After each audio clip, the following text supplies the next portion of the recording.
Today we're going to introduce you to function generators.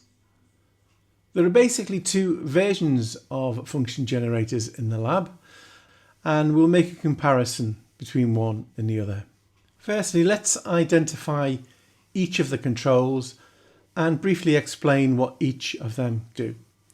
The first is a control that dials in the frequency.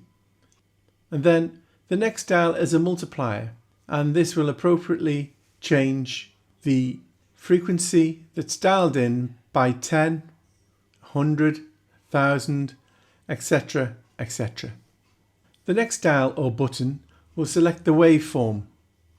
Again, this waveform could be a sine wave, square wave, triangular wave.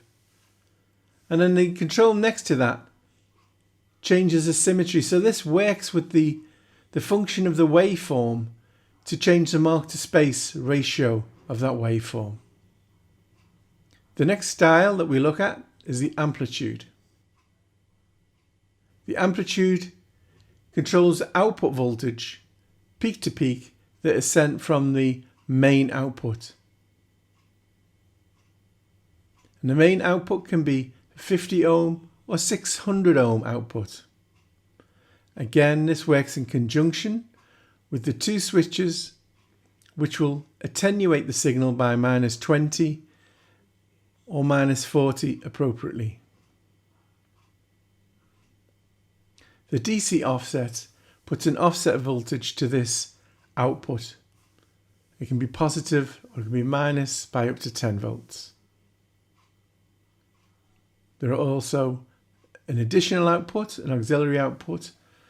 This will drive TTL CMOS circuitry, and it can also be used to synchronize to another device like an oscilloscope.